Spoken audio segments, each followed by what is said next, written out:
Hello students, welcome back to Prepon. आज कुछ Indian polity के इम्पॉर्टेंट एमसीक्यूज करते हैं जो हमारे प्रीलिम्स एग्जाम में भी काम आएंगे और ईपीएफओ में भी काम आएंगे। सर्टेन इम्पॉर्टेंट एमसीक्यूज जो आपके कंसेप्ट्स क्लैरिटी भी करेंगे और कुछ टॉपिक पे डिस्कशन भी हो सकता है। Let us do something. So question number 1, consider the following statements. The President can summon the Houses of Parliament at such time and place as he thinks fit. राष्ट्रपति लोकसभा राज्यसभा को जिस समय जिस प्लेस पे चाहें जैसा वो उचित समझे बुला सकते हैं। पहला स्टेटमेंट। दूसरा, president is bound to ensure that the 3 parliamentary sessions are held in a year. और राष्ट्रपति बाउंड हैं कि साल में कम से कम 3 सेशंस तो पार्लियामेंट के होने ही चाहिए। इनमें से कौन सा स्टेटमेंट करेक्ट है? तो you all very well know statement number 1 is correct.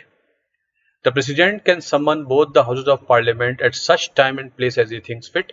As per article 85 राष्ट्रपति पार्लियामेंट के हाउसेज को जिस समय चाहे जिस प्लेस पे चाहे बुला सकते हैं। इसका मतलब ये हुआ कि जब कोविड के समय बात चल रही थी कि दोनों हाउसेज को पैरेलल ना चलाया जाए, मतलब सुबह एक ही चैम्बर में हो सकता है, सुबह लोकसभा का सेशन हो जाए, शाम को राज्यसभा का सेशन हो जाए, या लोकसभा राज्यसभा में ना हो, सेंट्रल हॉल ऑफ पार्लियामेंट में हो जाए, मतलब राष्ट्रपति बुला सकते हैं। ये स्टेटमेंट इंपॉर्टेंट है, इस पे ध्यान दीजिएगा। Second statement, as per article 85 राष्ट्रपति should ensure that the gap between 2 sittings should not be more than 6 months. 2 sittings के बीच का गैप 6 महीने से ज्यादा नहीं होना चाहिए। इसका मतलब साल में कम से कम 2 सेशन इंश्योर वो करेंगे। सेशन 3, 4, 5 भी हो सकते हैं, लेकिन 2 तो होने ही हैं, ऐसा राष्ट्रपति को कॉन्स्टिट्यूशनल तौर पर देखना है। सो आर्टिकल 85 देखिए, the president shall summon from time to time each house of the parliament to meet at such time and place as he thinks fit, पर 6 months shall not intervene between the 2 sittings. तो ये देखिए, session होते हैं, लोकसभा की parliament की life को sessions में बांटते हैं और सेशंस बढ़ते हैं सिटिंग्स में, बैठकों में। तो 2 सिटिंग का गैप, सेशन का गैप नहीं, सिटिंग का गैप 6 महीने से ज्यादा नहीं होना चाहिए। इसलिए जब लोकसभा भंग होती है, राज्यसभा भंग होती है, विधानसभा भंग होती है, तो फिर राष्ट्रपति का दायित्व बनता है, उधर गवर्नर की संवैधानिक ड्यूटी बनती है कि इलेक्शन 6 महीने से पहले हो जाने चाहिए। हेंस स्टेटमेंट नंबर पहला सही था, दूसरा गलत है।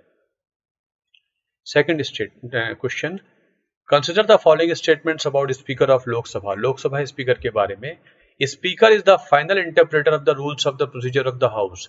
लोकसभा का स्पीकर लोकसभा को रिप्रेजेंट करता है, तो लोकसभा के जितने नियम है उनका इंटरप्रिटेशन क्या, अगर कंफ्यूजन है तो जो इंटरप्रिटेशन स्पीकर बताएंगे वो सही होगा। पहला स्टेटमेंट ये कहता है। दूसरा, when the resolution for removal of a speaker is under consideration, he shall not participate in the proceedings of the house। जब उनको हटाने के लिए रेजोल्यूशन डिस्कशन में है, तब वो लोकसभा की प्रोसीडिंग्स में भाग नहीं लेंगे। इनमें से कौन सा स्टेटमेंट करेक्ट है? पहला स्टेटमेंट तो सही है कि यस, लोकसभा के जितने नियम होते हैं, अगर उसमें कोई कंफ्यूजन आता है, एम्बिगुइटी आती है, तो जो मीनिंग स्पीकर बताते हैं वही फाइनल होता है। लेकिन जब लोकसभा के स्पीकर को हटाया जा रहा होता है, उनको हटाते हैं, तो वो पार्लियामेंट लोकसभा की प्रोसीडिंग्स में पार्टिसिपेट कर सकते हैं। ऐसा नहीं है कि पार्टिसिपेट नहीं कर सकते, he can participate, even he can vote for himself. वैसे स्पीकर का वोट देने की पावर खत्म हो जाती है, लेकिन वो तब खत्म होती है जब वो चेयर पे हो, जब वो हाउस को प्रिसाइड कर रहे हो। जब वो ऑर्डिनरी मेंबर की तरह बैठे हैं, तब उनको वोट देने का अधिकार मिल जाता है। तो it is that he shall participate, not is wrong. इसलिए state number 1 is correct. As per article 94, article 93 में स्पीकर को चुना जाता है, आर्टिकल 94 में उनके रिमूवल की बात की गई है। उनको हटाने के लिए इफेक्टिव मेजॉरिटी का इस्तेमाल होता है। Total minus vacancy divided by 2+1, that is called effective majority. लिखा नहीं है संविधान में, उसमें लिखा हुआ है by the then majority of the house. संविधान में लिखा है आर्टिकल 94 में by the then majority house का मतलब उस समय जितने मेंबर हैं लोकसभा के रोल्स पे, जो वैकेंसी है वो काउंट नहीं होंगी। और अगर वैकेंसी एक भी नहीं है तो टोटल के आधे से एक ज़्यादा। तो स्पीकर को जब हटाते हैं तो वो अपने पार्लियामेंट में बैठ के लोकसभा में पार्टिसिपेट कर सकते हैं, इवन वोट भी दे सकते हैं। Which of the following institutions a person can move directly to if the government does not implement the objectives of Part 4 of the Constitution? संविधान का पार्ट 4 DPSP होता है, directive principles of state policy.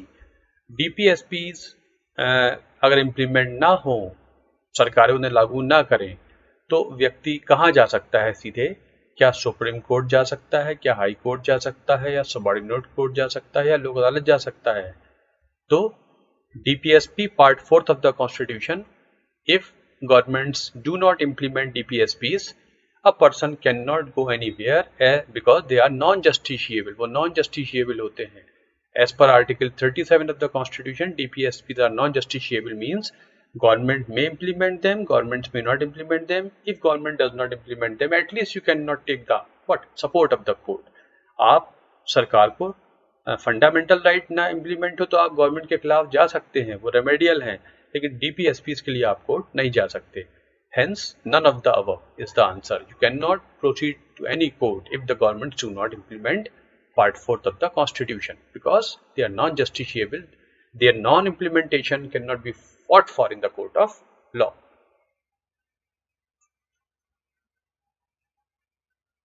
Match the following। Parliamentary कुछ forms of government हैं, उनके essential features हैं। Parliamentary government, presidential government, federal system, unitary system, इनको match कीजिए।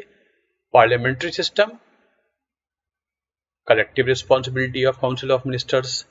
राष्ट्रपति प्रणाली में क्या होता है? सेपरेशन ऑफ पावर्स होता है। फेडरल सिस्टम में डिस्ट्रीब्यूशन ऑफ पावर्स होता है। यूनिटरी सिस्टम में सेंट्रलाइजेशन ऑफ पावर्स होता है। Parliamentary government is a government in which the Council of Ministers is responsible to the lower house of the Parliament. Hence, collective responsibility. The government as a whole is accountable to the popularly elected house। हमारे case में वो हो जाता है लोकसभा। राष्ट्रपति प्रणाली में उसका सबसे इंपॉर्टेंट फीचर है एग्जीक्यूटिव अलग है, लेजिस्लेचर अलग है, जुडिशरी अलग है। That is separation of power. In the parliamentary system the executive is a subset of legislature, मतलब जो MPs हैं उन्हीं में से कुछ बन जाते हैं एग्जीक्यूटिव, जिनकी पार्टी को बहुमत प्राप्त होता है। तो in the parliamentary system there is what? There is fusion of power, you can say, है ना। But in the parliamentary system, राष्ट्रपति प्रणाली, there is separation of powers. Federal system, you know, it depends upon distribution of powers between the union and states. Unitary system में सारी power centre के पास आ जाती हैं। Hence, 1 is D, 2 is C, 1 is D, 2 is C, 1 is D, 2 is D. D is the answer, D answer है। ये आप पढ़ लेंगे। Which of the following instruments did not include fundamental rights? इनमें से किसमें फंडामेंटल राइट्स की बात नहीं की गई थी? रिपोर्ट ऑफ साइमन कमीशन 1930, 1928 में भारत आया था Simon Commission, Indian Statutory Commission, to reflect upon what? The reforms of 1919 and to suggest further reforms for India due in 1929-30. Nehru report, भारतीयों ने अपनी रिपोर्ट बनाई थी 1928 में। Karachi resolution of Congress in 1931 and government of India act 1935, मतलब इनमें से किसमें फंडामेंटल राइट्स की बात नहीं की गई थी? तो बताइए। साइमन कमीशन ने फंडामेंटल राइट की बात नहीं कही है। साइमन कमीशन ने कहा है जब जिस चीज को देने की प्रोसीजर आपके पास नहीं है इसलिए उसको मेंशन नहीं करेंगे, इसलिए उसने इंक्लूड नहीं किया है। नेहरू रिपोर्ट ने फंडामेंटल राइट्स की बात की है। कांग्रेस ने 1931 में रिजोल्यूशन पास किया है फंडामेंटल राइट्स इकोनॉमिक प्लानिंग पे 1931 में। गवर्नमेंट ऑफ इंडिया एक्ट ने भी फंडामेंटल राइट्स नहीं लिए हैं। Government of India act Simon commission की रिपोर्ट के आधार पे बनाया गया था। Hence 1 and 4, D is the answer। 1 and 4 is the answer।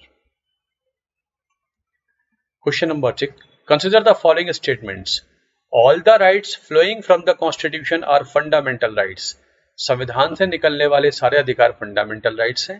पहला statement, any law infringing a fundamental right if included in schedule 9 is immune from judicial review. अगर कोई कानून पार्लियामेंट बनाता है जो फंडामेंटल राइट्स को वायलेट करता है, इन्फ्रिंज करता है, अगर वो शेड्यूल 9 में डाल दिया जाए तो जुडिशियल रिव्यू से वो इम्यून हो जाएगा, मतलब उस पर जुडिशियल रिव्यू अलाउ नहीं है। मतलब ऐसे कानून को आप कोर्ट में चैलेंज नहीं कर सकते। तो इनमें दोनों ही गलत हैं। Not all the rights flowing from the Constitution are fundamental rights. Only those rights which flow from Part 3 of the Constitution are called fundamental rights. And fundamental rights are not the only rights in the Constitution. They are only few of the rights. तो सारे ही अधिकार निकलने वाले fundamental rights नहीं हैं। Article 326 में vote देने का एक अधिकार मिल सकता है आपको, डीपीएसपी में भी आपको कुछ अधिकार मिल जाते हैं, और भी कुछ आर्टिकल्स हैं जो अधिकार देते हैं। सारे ही अधिकार फंडामेंटल राइट नहीं है। तो you have many constitutional rights but not all constitutional rights are fundamental rights, but all fundamental rights are constitutional rights which flow from part 3 of the constitution. Any law as per supreme court's judgement, अगर कोई ऐसा law बनता है जो fundamental right को violet करता है और उसे शेड्यूल 9 में डाल दिया जाए तो वो जुडिशियल रिव्यू से इम्यून है, ऐसा नहीं है। तो दोनों ही सही नहीं है। Only those rights which flow from Part 3 are fundamental rights. As per judgments of Supreme Court, no such immunity can be granted if the law violates basic features of the Constitution. ऐसा नहीं है कि आपने कोई भी law बना दिया और फंडामेंटल राइट को सप्रेस कर दें और शेड्यूल 9 की इम्यूनिटी को लेकर फायदा उठा लें, ऐसा सुप्रीम कोर्ट मना करता है। It is not allowed as per judgments of supreme court. वैसे आर्टिकल 31B में लिखा हुआ है कि if any law which infringes a fundamental right, अगर उसे शेड्यूल 9 में डाल दिया जाए तो उसे कोर्ट में चैलेंज नहीं कर सकते, लेकिन सुप्रीम कोर्ट ने इसको निगेट किया है कई सारे जजमेंट्स में। Hence this is not correct. Next question, with reference to various judgements by the supreme court regarding fundamental rights, consider the following statements. Right to life also means right to dignified death. Supreme court के बहुत सारे judgements हैं, उनके अनुसार क्या ऐसा है कि right to life also means right to dignified death? Second, these rights are protected against arbitrary legislations. इनमें से कौन सा स्टेटमेंट करेक्ट है? तो both are correct. Right to life also means right to dignified death. Even if one dies one does not lose right to dignity. इसलिए आपने पढ़ा होगा अखबार में, जो कोविड से डेथ्स हो रही हैं उसमें उनका बरियल या उनका जो क्रिमेशन है वो तरीके से होना चाहिए। Even if one dies one does not lose his right to die dignified with dignity. तो ये पहला स्टेटमेंट सही है सुप्रीम कोर्ट के जजमेंट्स के अनुसार। और ऐसा कोई कानून नहीं बन सकता जो फंडामेंटल राइट्स को आर्बिट्रेरी कानून नहीं बन सकता जो फंडामेंटल राइट्स को वॉयलेट करे। तो दोनों ही स्टेटमेंट्स सही है। In the common cause case related to euthanasia, तो सुप्रीम कोर्ट ने रूल किया है कि मर्सी किलिंग होनी चाहिए तो डिग्निफाइड डेथ भी होनी चाहिए। All the rights are protected against arbitrary legislations as per Maneka Gandhi case. ऐसा कोई कानून नहीं बन सकता जो फंडामेंटल राइट्स को वॉयलेट करे। आर्बिट्रेरी बेसिस पर नहीं, रीजनेबल कानून होना चाहिए। रीजनेबल ग्राउंड पे जो अलाउड है वो कर सकते हैं। Hence this is this thing. Euthanasia, mercy killing है ना, अगर जिंदगी जो है वो मौत से बदतर है तो इंडियंस हैड बीन डिमांडिंग कि ये हो जाए। तो एक्टिव यूथनेसिया तो गवर्नमेंट ने अलाउ नहीं किया है सुप्रीम कोर्ट ने, लेकिन passive euthanasia Aruna Shanbaug case में गवर्नमेंट ने अलाउ कर दिया है। अगर जिंदगी मौत से बदतर है तो ठीक है, passively you can get the person B dead. Question number 8. Special provisions can be made for SCs and STs by the government towards fulfillment of।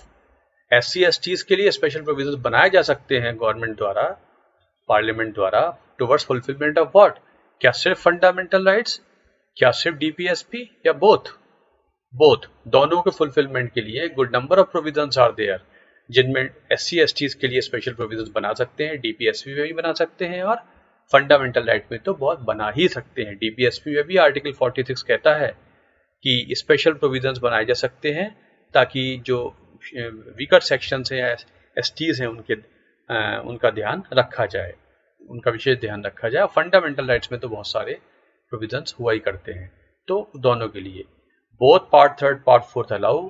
Article 14 equal protection of laws, article 15(4) special provision for weaker sections, article 16(4) a special provision for backward class of citizens, article 16(4) capital A, article 46 and many more are there. So yes, both the part 4th and part 3rd allow that the parliament or governments can make special provisions for SCs and STs. Which of the following is are restrictions on fundamental rights? Fundamental rights में इनमें से कौन से restrictions हैं? Article 31C, article 19 clause 2 to 19 clause 6, part 4 as a whole, collective interest. इनमें से कौन से हैं जो फंडामेंटल राइट पे रिस्ट्रिक्शंस हो सकते हैं? कहने का मतलब है कि इनका इस्तेमाल करके हम फंडामेंटल राइट्स को रोक सकते हैं, इन्फ्रिंज कर सकते हैं।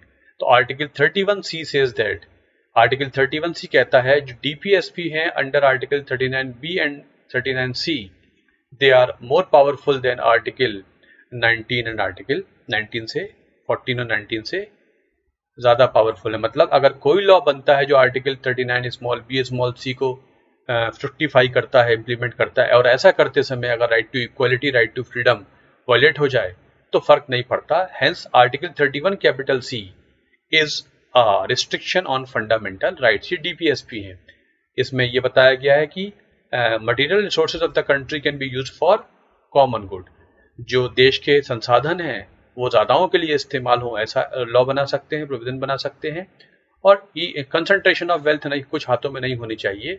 ये दो आर्टिकल हैं, क्लॉजेज हैं जो डिस्ट्रीब्यूटिव जस्टिस की ओर ले जाते हैं कि देश के संसाधन जो हैं वो सबके लिए इस्तेमाल हो, ज़्यादा से ज़्यादा के फायदे के लिए इस्तेमाल हो। और ऐसा करते समय अगर किसी का आर्टिकल इक्वलिटी और फ्रीडम वायलेट होते हैं तो फर्क नहीं पड़ता।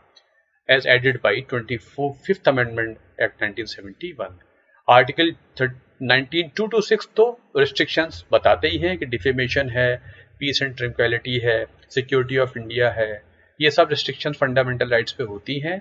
पार्ट 4 एज ए होल नहीं, ये नहीं है। पूरा का पूरा पार्ट 4 फंडामेंटल राइट पे रिस्ट्रिक्शंस नहीं है, लेकिन article 39 small B and small C ये रिस्ट्रिक्शन है। Part 4 as a whole restriction नहीं है। मतलब the whole DPSP is not a restriction, only 39 small b and c are restriction on fundamental rights. 42nd Amendment Act 1976 ने part 4 as a whole को ही fundamental rights पर restriction बना दिया था, लेकिन मिनर्वा मिल्स केस में इसको कैंसिल कर दिया गया था। कलेक्टिव इंटरेस्ट, यस ये हो सकता है। Collective interest, the interest of many should be looked into when the rights of a few are being considered. कुछ लोगों के अधिकार के लिए ज्यादाओं के अधिकारों का हनन नहीं हो सकता। तो 1, 2 and 4 are you can say the restrictions on fundamental right. Part 4 as a whole is not restriction on fundamental rights. ये एक्सप्लेन किया हुआ है, आप पढ़ लेंगे। At the time of becoming prime minister, a person should be an elected member of Lok Sabha, must be member of Lok Sabha or Rajya Sabha, need not be member of either house, must be an MP from single largest party. Prime minister बनते समय क्या व्यक्ति को इनमें से क्या होना चाहिए? तो as per Article 75 Clause 5, it is not necessary that at the time of becoming PM, the person should be a member of the house, but he should become so within 6 months. मतलब PM, CM या in general बता रहा हूँ, PM बनना हो या CM बनना हो या मंत्री बनना हो, ऐसा होते समय किसी का MP, MLA होना जरूरी नहीं है, लेकिन हाँ 6 महीने के अंदर उनका हाउस का मेंबर बन जाना जरूरी है। As per Article 75 Clause 5, this is necessary for Prime Minister. So this is question number 10. The net proceeds which are shared between union and states on the recommendation of Finance Commission are certified so by whom? जो revenues का बंटवारा होता है, net proceeds का बंटवारा होता है central government और स्टेट्स के बीच में, जो फाइनेंस कमीशन रिकमेंडेशन देता है उसके आधार पे, उनको सर्टिफाई कौन करता है कि यही नेट प्रोसीड्स हैं? क्या फाइनेंस कमीशन करता है, या department of economic affairs ministry of finance करता है, या CAGI करता है, या इनमें से कोई नहीं करता है? नेट प्रोसीड्स वो होते हैं कि जितने टैक्सेस आए हैं उनको उसमें से माइनस कर दे, उनको कलेक्शन का जो खर्चा होता है। मतलब टैक्सेस 100 रुपए इकट्ठे हुए हैं, उसमें से 10 रुपए खर्च हो गए उसको कलेक्ट करने में, तो वो 10 रुपए निकाल देंगे, तो 90 रुपए ही डिस्ट्रीब्यूटेबल होंगे। तो ये फाइनलाइज करता है CAGI, ये संवैधानिक पावर CAGI के पास है कि इतने ही प्रोसीड्स हैं जो डिस्ट्रीब्यूट किए जाएंगे सेंटर और स्टेट के बीच में। In which of the following cases can the parliament legislate on the matters of state list? इनमें से किस सिचुएशन में पार्लियामेंट इस राज्य सूची पर कानून बना सकता है?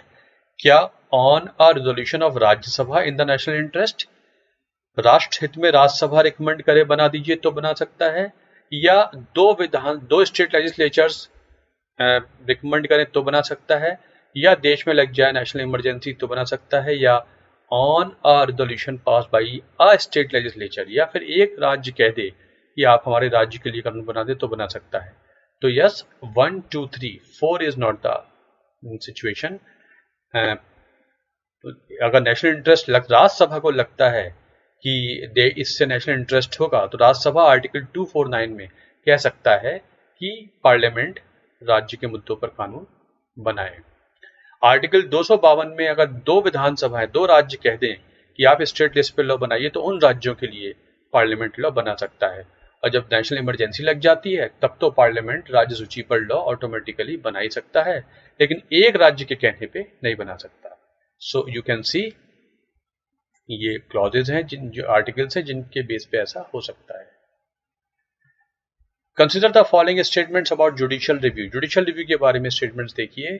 It is explicitly mentioned in the constitution, ये संविधान में साफ साफ लिखा हुआ है कि जुडिशरी के पास जुडिशियल रिव्यू के अधिकार होते हैं, ऐसा साफ साफ लिखा है। It is implicit in various provisions in the constitution, ये संविधान के बहुत सारे प्रोविजंस में इम्प्लिसिट है, साफ साफ लिखा हुआ नहीं है। It is available to both supreme court and high court, ये दोनों को अवेलेबल है, सुप्रीम कोर्ट भी जुडिशियल रिव्यू कर सकता है, हाई कोर्ट भी कर सकता है। It has been recognised as part of basic structure. तो yes, it is not explicitly mentioned in the constitution, yet it can be found to be in good number of provisions of the constitution. Article 13 है, article 32 है, बहुत सारे articles में निहित है, साफ साफ लिखा हुआ नहीं है। दोनों ही कोर्ट्स को अधिकार है इसके बारे में, सुप्रीम कोर्ट, हाई कोर्ट, और ये part of basic structure supreme court कई सारे केसेस में कह चुका है। Hence statement number 1 is not, 1 is not correct, 2 3 4 are correct, B is the answer. ये एक्सप्लेन किया हुआ है। Adjournment sine die can be best explained as, जो लोकसभा अनिश्चितकालीन स्थगित कर दी गई, इसका मतलब क्या होता है? क्या सिटिंग एंड हो गई? क्या end of sitting of the house until further notice हो गया? या suspension of routine business in order to conduct some urgent business? Notice on debate on adjournment motion. Adjournment sine die का मतलब क्या होता है? एडजर्नमेंट साइने डाई का मतलब होता है end of the sitting until further notice. जब सिटिंग बंद होती है लोकसभा की तो स्पीकर बोलते हैं the house is adjourn today, we shall meet again at this time tomorrow. लेकिन जब वो एडजर्नमेंट साइने डाई बोलते हैं, इसका मतलब होता है जब वो अगली उपस्थिति का समय ना बताएं तो बोल देते हैं एडजर्नमेंट साइने डाई। इसका मतलब होता है कि लोकसभा ने तय कर लिया है कि अब हम आज के बाद सिटिंग नहीं करेंगे और राष्ट्रपति प्रोरोगेशन ऑर्डर दे सकते हैं, मतलब लोकसभा का जो सेशन है वो एंड हो गया। तो मतलब मेंबर्स ऑफ पार्लियामेंट हाउस की सिटिंग को बंद कराने के लिए एडजर्नमेंट साइने डाई बोल सकते हैं, लेकिन प्रोरोगेशन का अधिकार तो राष्ट्रपति के पास होता है आर्टिकल 85 में, जो मैंने आपको बताया था। तो साइने डाई का मतलब है लोकसभा अनिश्चितकालीन स्थगित हो गई, मतलब एमपीज ने एक इंडिकेशन दे दिया कि अब आप सेशन को बंद कर दीजिए। तो सेशन बंद होने का मतलब होता है प्रोरोगेशन, और सिटिंग बंद होने का मतलब होता है एडजर्नमेंट। और जब अनिश्चितकालीन सिटिंग हो जाए, बोल दिया जाए, इसका मतलब अब सेशन बंद होने वाला है।